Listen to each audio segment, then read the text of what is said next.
software developer at Cloudera. I'm here today to present Cloudera Impala. So Impala,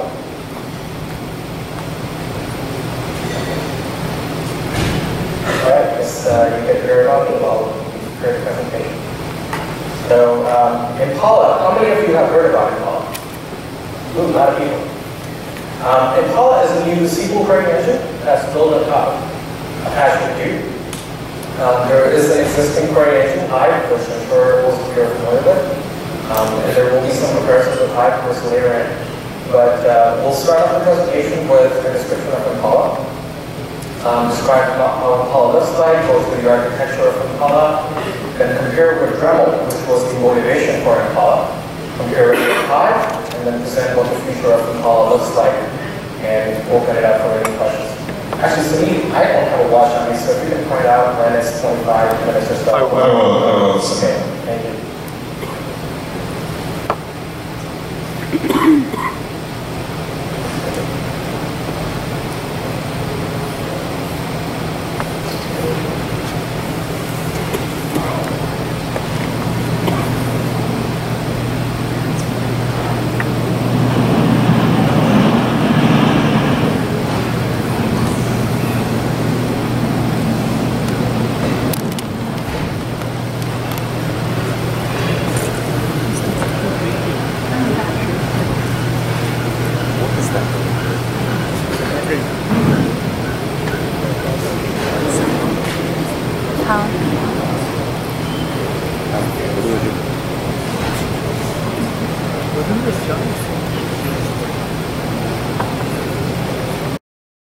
So Impala is a general purpose SQL engine. You can issue real-time queries in Apache Hive. We released the beta version in October 2012. The G8, which stands for General Availability, is slated for April 2015. And the entire code base is open source under Apache license. So here's an overview of the presentation. We talked about this earlier anyways, so I'm going to carry on and talk about Impala's goals. So Impala was created with three main goals in mind. The first one was that it would be a general purpose query engine. That meant that it will work for both analytical and transactional loads. And it will support queries that take milliseconds to queries that take hours. The second one was that it will run directly with compute.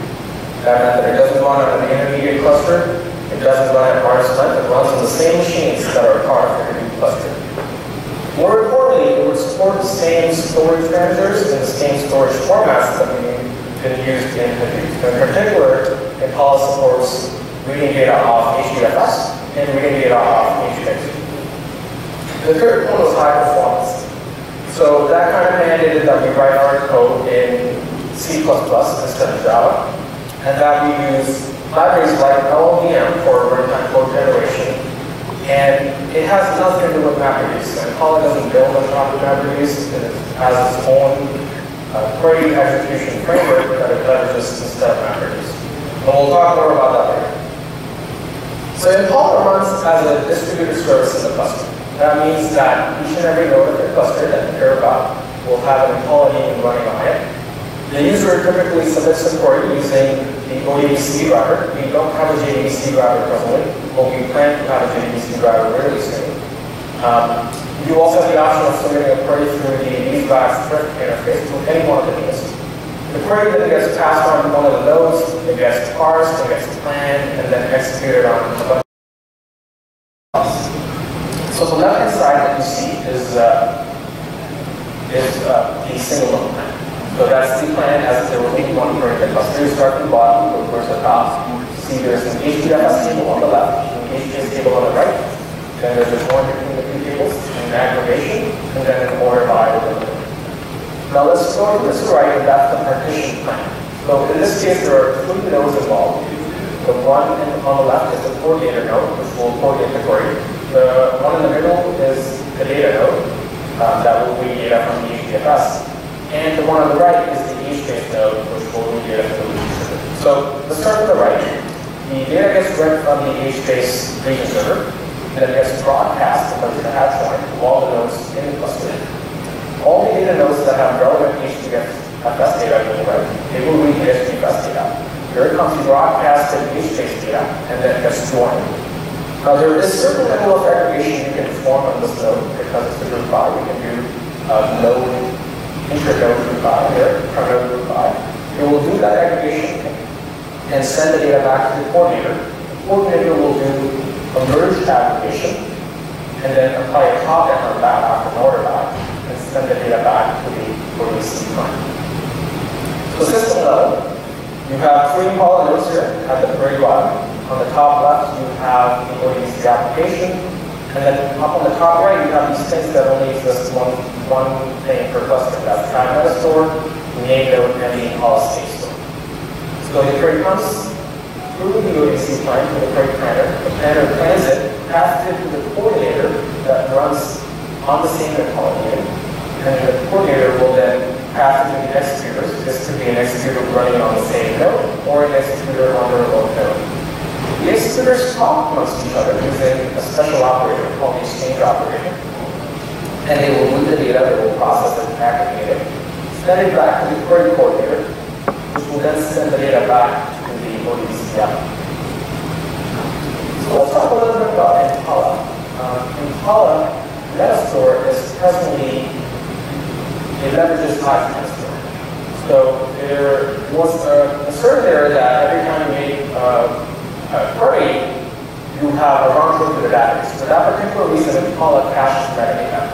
The side effect of that right now is that in beta version, if you start running Impala news, then you create a Hive table, Impala news will not see it until you issue a manual refresh command. However, by GA, we plan to have the Statestore take care of the metadata distribution so users don't have to do a manual refresh when they had a new table in Hive. Oh, also, by the way, when Impala started, there was no other way of storing metadata about the new ecosystem thing apart from Hive Metastore. However, post-GA, we will support HCatalog, and you understand that there might be out there for storing metadata about your new file. The execution engine, as I said before, is written entirely in C++. If you think about a distributed database system, you can think of each operator having a loop corresponding to it. And these loop iterates through a record of data, a bunch of records, and for each record, it applies certain computation on it. And of course, it's in our best interest to have that particular computation be as fast as possible. So in particular, we call this a big loop. In particular, the way Impala deals with it is by using a library called LLVM. LLVM is an open source library that will do runtime code generation, and Impala uses it for inlining all expressions and removing function calls in that computation. And the reason is, custom architectures have the use of pipelining, and if you have a function call in there, that breaks the pipeline, giving you a performance hit. So if you can get rid of the function calls and inline everything, you get the benefit of actually making perfect use of the pipeline, and that's a great performance positive. Also, Impala presently uses a canonical in-memory data format that allows fixed split data that doesn't have fixed offsets. So it allows operations like A plus B to happen in single instruction really fast.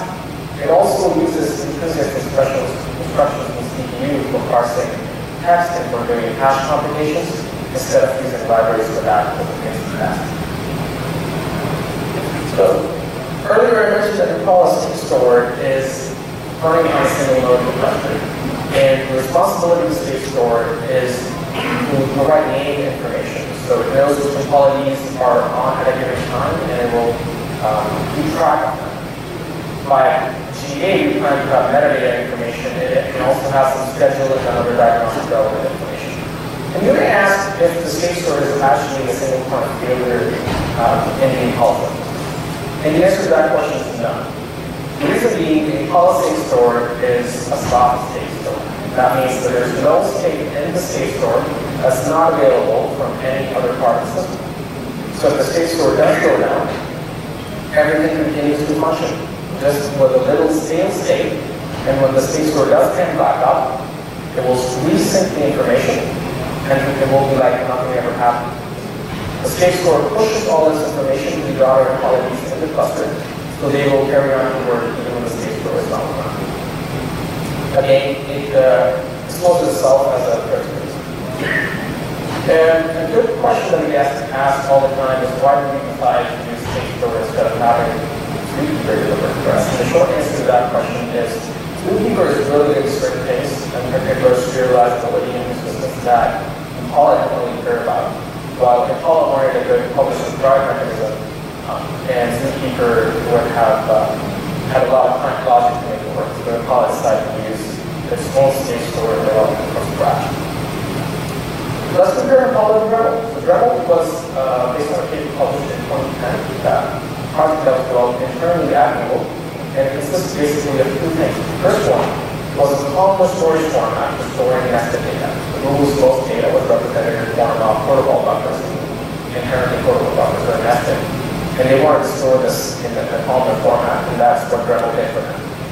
The second was to actually crunch this data, and that was a distributed scalable engine that would crunch the nested polymer form. So the collection of these two was Dremel. Impala is the second part of it. It's the distributed scalable aggregation that's performed on Hadoop. The first part, which is the columnar storage format, is actually being developed presently as a joint project between Cloudera and Twitter. And it's based on this columnar storage format that Doug had started called Preppy. So it will be an enterprise-grade columnar format, and Impala will support it by default in GA, which is until 2013. And in particular, it stores data in appropriate data and binary type, making it high-scalable kind of format. So Impala plus this columnar format together are a superset of the published version of Dremel. Superset because Dremel in 2010, as published it, did not support joins, while Impala supports joins across multiple pages. So let's compare Impala with Hive. Hive, as we know, is a MapReduce simple engine that users queries to MapReduce and makes them run on Apache Hive. It's highly easy because of the MapReduce overhead. It has fault tolerance, which comes free because it uses MapReduce. Impala, on the other hand, as I mentioned before, does not use MapReduce. So it was meant for performance instead of pluggability, which was Hive's main concept. It does it really well. It allows you to do UDFs, serialization, visualization libraries, and your custom formats.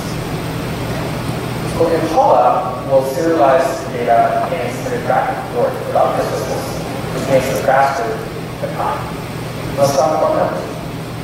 So there are no hard numbers. The reason being, it depends on your data, it depends on the queries, and most importantly, it depends on the hardware you're running on. But Hive has higher CPU RAM because of using MapReduce. Impala, on the other hand, is more performant, so it can work better on I/O long workloads. Usually, the benefit we see is 3 to 4 times. Also, queries that require multiple MapReduce jobs in Hive run much faster than Impala. The reason being, MapReduce needs to persist the intermediate results after a map onto the disk. Also, if your query is complex, between different MapReduce jobs, you need to persist the results on position. And Impala gets away from that, thereby making it faster. And also queries that can run against in-memory data and data that's cached in your processor cache are also faster, sometimes up to even 100 times faster. So, roadmap in 2013, this is GA. So we'll support new data formats. In particular, we'll support LZO compressed text. We'll support Abra format. We'll also support this new columnar format we just talked about. It will be better than enable. So right now we have to do a refresh command every time you add a new table after you start your column. And that will no longer be required in GA. There will be a JDBC driver really soon. There will be support for partition points, which will reduce the memory footprint on deploying the node. And it will also have some sort of backline for deployment of Impala along with your existing MapReduce cluster. Doesn't mean you have any packages for RHEL 6, but we'll still have packages for RHEL 5.7. We're going to do that. We'll also have improved community support, allowing you to start updating the unique queries there. Support your UDFs, which has been asked quite often. We'll do that after GA. SQL authorization and allowing users to create and delete and alter tables. We'll also support order by clause without limit. schedule functions, which have been asked quite often. For structured data types, these are the structured maps. Runtime optimizations are coming real soon. We'll look at driver dynamics, so the machines that are doing better in the cluster, machines that are doing worse in the cluster. How do you differentiate between them? Getting more work for the machine that's doing good, and less work for the machine that's not doing so good. Run auto optimization doesn't need order for one is the auto in your query, and we'll have a rudimentary cost-based optimizer in GA, and more optimizations after GA. And then resource management sort of policies, very like policies that user X can't run more than X queries at a given time. And also, allowing you the capability to run inventory and production workflows against the same data without affecting your production workflows. So, once again, my name is Mark Rover. My team is over at Cloudera.com. If you have any questions about the project, please feel free to try it out. I encourage you to try it out. Send your questions to call user at Cloudera.org. We do have a hackathon on February 25th, and that allows you to come listen about the call at app on top of it. So please register for that. And if you have any questions, please yes. So are there any other input sources that supported like S3 or are there any functionality for a user to define it? No, so for the question was, are there other input sources that are supported at the moment? The code for reading an input source is written in a highly manner. So the present input sources that are supported are only HDFS and HBase. We will support more sources in the future, but those are the only two that we support. Other questions?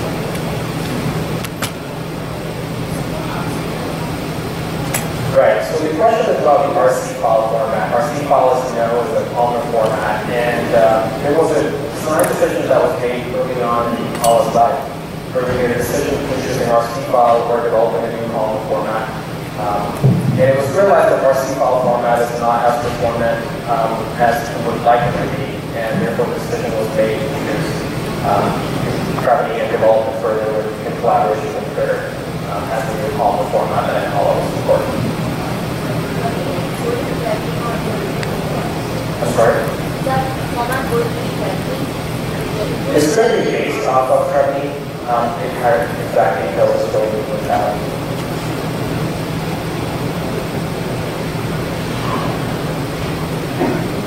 All right, well, thanks for listening. Thank you, Mark.